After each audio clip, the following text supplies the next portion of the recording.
Support WrestleTalk! Donate on Patreon. Hello and welcome to Fantasy Booking Warfare. I am Fakidor, Laurie Blake, and I am taking on Ollie Davis in booking the NXT Invasion of Raw, as voted for by our patrons. There will be an eye above my head for the entirety of this video, which will take you to a poll where you can vote for my booking or for Ollie's booking as to which one you thought was best. But obviously, you have to watch both before you can vote, otherwise you are cheating. Now on to the booking of NXT's Invasion of Raw, and my booking starts after WrestleMania 35. On the Raw the night after WrestleMania, the show opens with the entire McMahon gang and Paul from the back office coming down to the ring. Stephanie takes a mic and she says that late last year, we promised you that we were entering a new era for WWE. Shane says, we heard that you hated watching the same few stars have opportunity after opportunity. That's why the likes of Finn Balor, Sami Zayn and Becky Lynch are now main event stars on Raw. Vince takes the mic. He says,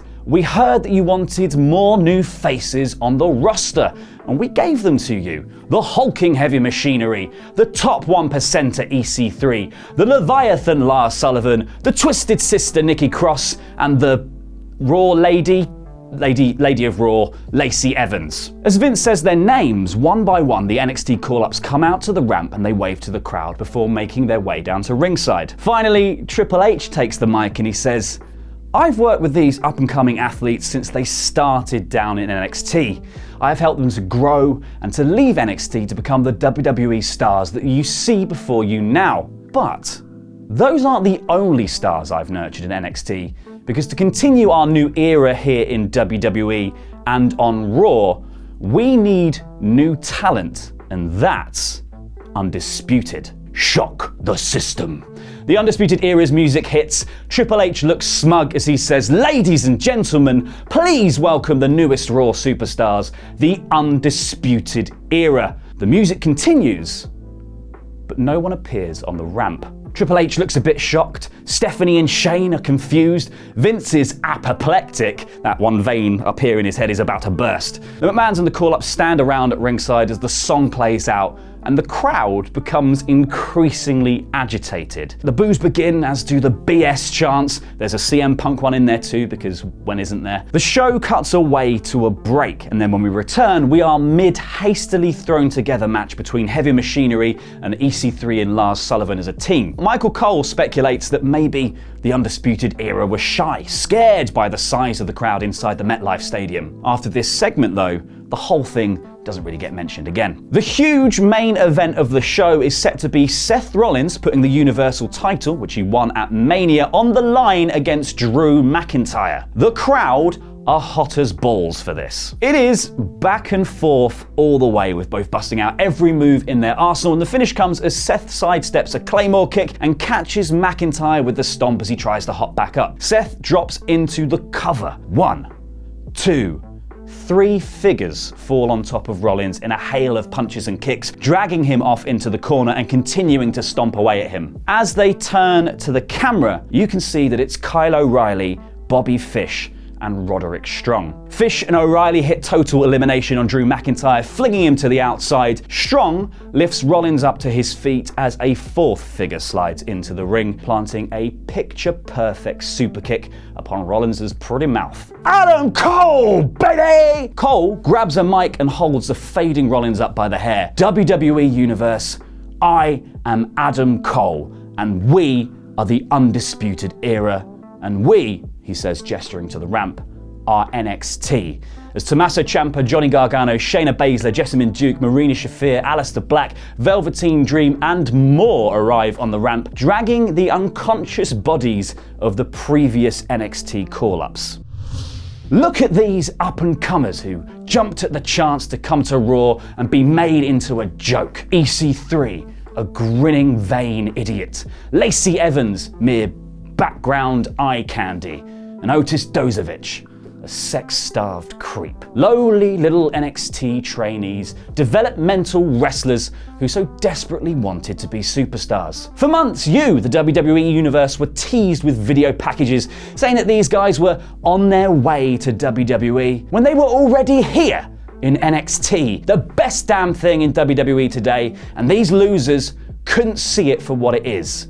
A place that isn't stifled by the overbearing McMahons. A place where great matches happen on a weekly basis and are given their time to shine. And a place that isn't choked by lackluster talent. Like this man right here, he says, pulling Rollins up slightly by the hair. Seth freaking Rollins, the first ever NXT champion who left to find his fortune in the WWE proper, and has since been clogging up the card with the same match against Dolph Ziggler for the whole of last year. Well, that man down there, Drew McIntyre, who came to Raw to change the landscape of WWE, to put the locker room on notice, and only succeeded in becoming the thing he claims to hate, another waste of space main eventer. So, when Triple H asked us if we wanted to join Raw, we said no thank you, because soon there won't be a Raw to go to, and that is Undisputed. With that, he drops the mic, lets go of Rollins' hair, leaving him slumped on his knees,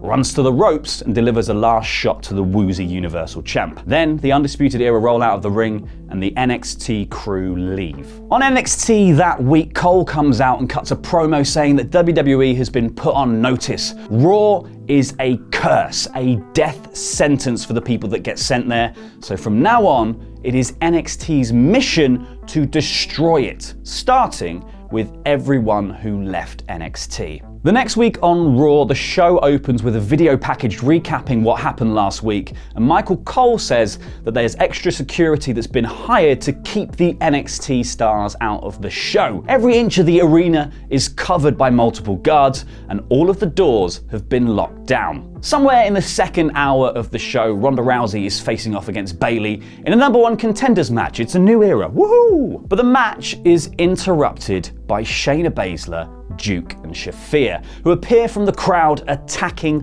Bayley. Ronda is taken aback by the ferocity of the attack and almost recoils as Baszler steps over Bayley towards her, her arms outstretched, black gum shield on display in a rictus grin. Ronda tentatively goes in for the hug, and Baszler squeezes her tight, but just lets go. She throws up the 4, as do Shafir and Duke, turning to the hard camera and raising up Ronda's arm, who sheepishly throws up a 4 of her own, before Baszler, who has slipped behind, locks on a Kirifuda clutch. Screaming at Ronda that she was too good for NXT, too important to hang out with the little guys, some friend, until she slips into unconsciousness. Baszler and co then run out through the crowd as the security run down to the ring to try and stop them. In the final segment of the NXT show this week, GM William Regal comes out to address the locker room, saying that this bloody monkey business has gone on for far too long. I could have been fired, for Christ's sakes. If you don't stop invading Raw and attacking their roster,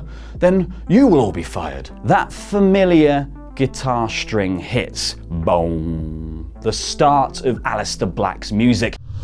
The lights dim, and as they come back up, he's already in the ring. He snatches the mic from Regal and he says, "Mr. Regal, you have been a fantastic general manager for NXT. You have booked great matches, signed great stars, and most importantly, put on the greatest pay-per-views the WWE Universe has ever seen. You have been a fantastic general manager, except in one area. You don't care what becomes of NXT stars on the main roster. Once they leave Full Sail, you wash your hands of them. It's a responsibility you clearly don't want as general manager. And now you want to fire us for making WWE a better place. Well, I'm here to absolve you of all of your responsibilities that you clearly don't want." With that, he spins out a lethal black mass, knocking Regal out cold, who gets the stretcher treatment carried out past a queue of NXT stars on the ramp, as Black stands tall in the ring, saying, "This is our NXT now." The next week on Raw, it is revealed that a cargo door had been left open last week during the show, which allowed the NXT stars to break into the arena and attack Bayley and Ronda Rousey. To make sure that it won't happen again,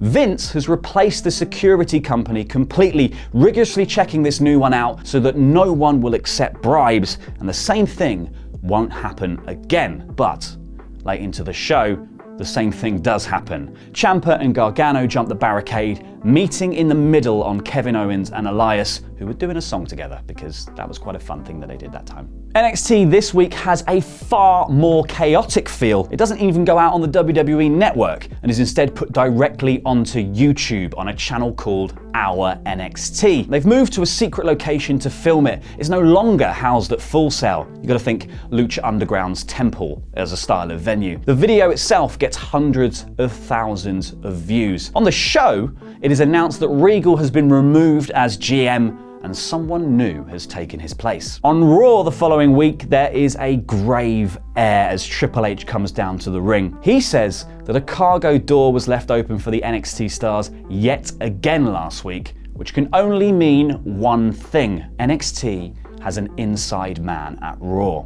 Most of the backstage segments involve the McMahons and Triple H questioning various stars about their involvement, mostly people who've come out of NXT. For some reason, the Fashion Police tried to help, but they are utterly useless. That night, the show is invaded again. So we jump from here to Backlash, and at Backlash, Finn Balor and Seth Rollins are facing off for the Universal title. But during that match, the Undisputed Era interfere, taking out Rollins and causing a DQ, but they leave Balor completely alone. On Raw, it's revealed that Finn Balor has now been fired as he wasn't attacked by NXT, so he must be their mole within Raw. With Finn gone, Michael Cole says, Raw should be safe from attack by NXT, so it is business as usual. But Triple H will be here later to address the NXT situation. It's the middle of the show when Triple H comes out and he pleads with the NXT stars to stop this madness. He says, NXT is my baby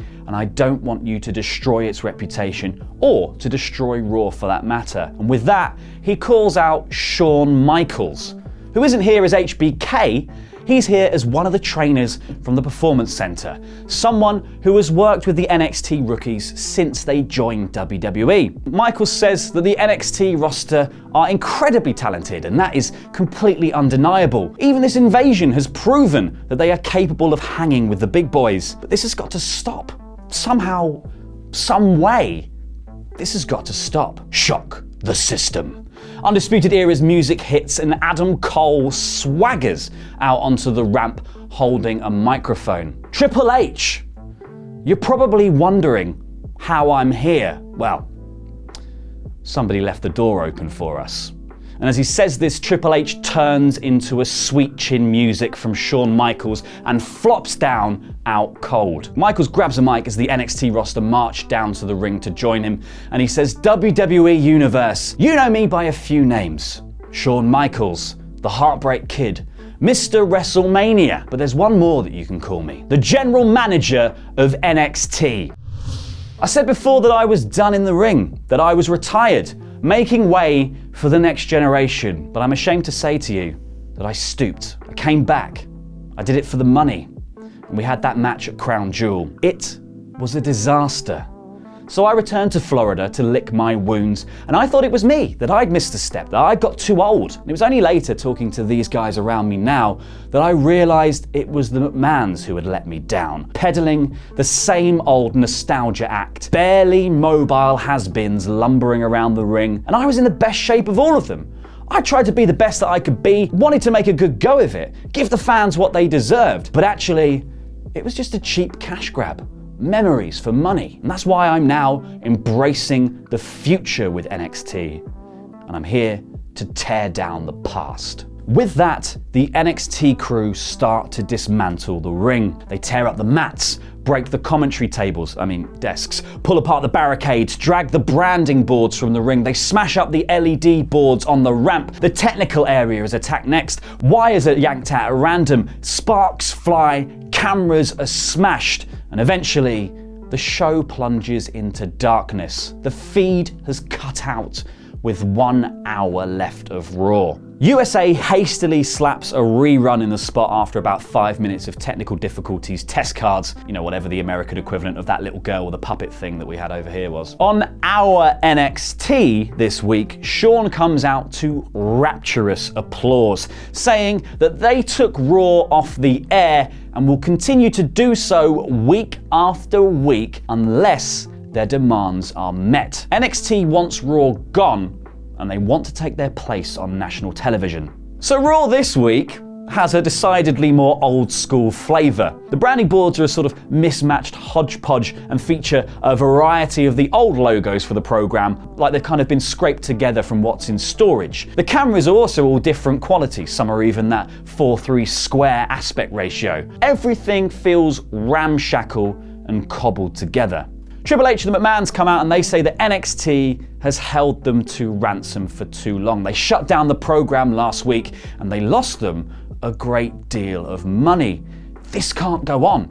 WWE can't afford it to go on. If they want Raw's place on television, they can have it. But this is WWE, and all opportunities are earned. If the NXT roster think they are the best in the WWE, then they have to prove it. Sure, they can have the TV deal. All they have to do is reach out and take it. But 4 Raw superstars are going to be in the way. And to grab it, they're going to need a ladder, because this year's Money in the Bank ladder match will be Raw versus NXT 4-on-4, and the television contract will be inside the briefcase. And if NXT lose, then they have to drop this war. It's then decided that the matches to determine the 4 Raw entrants will take place over the next 2 weeks. Seth Rollins beats Bobby Lashley, Finn Balor defeats Dean Ambrose, Kevin Owens topples Elias, and Drew McIntyre knocks off Braun Strowman. On NXT, Michaels and the roster accept the offer, and a similar set of deciding matches takes place. Aleister Black wins over Johnny Gargano, Tommaso Ciampa beats Matt Riddle, Adam Cole takes down Dominik Dijakovic for no reason, and the Velveteen Dream pins Ricochet. So in the main event at Money in the Bank, it's NXT's current crop of stars versus a selection of the old guard who left to find their fortunes on the main roster, and the two teams put on an absolute showcase. Aleister Black hits a black mass onto a ladder that Kevin Owens is holding up over his head, sending him spinning round, knocking down all 3 of his teammates. Later, Owens pop-up powerbombs Cole onto a stack of ladders. Seth suicide dives through the middle of a ladder in the ring to the outside. Dream hits another one of those insane purple rainmakers from the top of the tallest ladder he can find. You kind of get the idea, it's nuts. At the end of the match, Rollins and Owens team up with chairs to clear the ring before landing a pop-up powerbomb stomp combo onto Ciampa to take him out of the match. Owens sets up the ladder and Rollins begins to climb, but as he reaches the top, Owens tips it over. Rollins falls to the outside through a stack of tables, and Owens resets the ladder, drags Adam Cole into the ring, and he lets him climb up. Cole unclips the contract. NXT have won. So from that point forward, NXT is the A show of WWE. With Shawn Michaels as GM and an amazing roster, they put on a tight 2-hour show on Monday nights, giving the 3rd hour slot to the stars of 205 Live or NXT UK on a rotating basis. Meanwhile, some of the Raw roster is obviously absorbed into SmackDown, while many others, especially the ones who've been through developmental like Bray Wyatt, Sami Zayn, The Revival, and obviously Kevin Owens, who turned on Raw after the way he was treated after switching over from SmackDown, all of those guys return to NXT, but now in the Raw slot and with no McMahons involved at all. Raw spends a year off the air before coming back on a new channel with a new deal. It is shorter, more wrestling focused, and features dream matches between old stars and new talent. It seems to be a plucky little show working hard to make amends, and it builds a loyal following, basically working its way into the place where the real NXT currently is. And so the cycle begins anew. So that was my fantasy booking for NXT invading Raw. If you liked it, you can vote for it by clicking the eye above my head. Just make sure that you have also watched Ollie Davis's video where he booked the exact same thing, which you can watch by clicking it right over here. I've been Fakidor, and that was Fantasy Booking Lucha.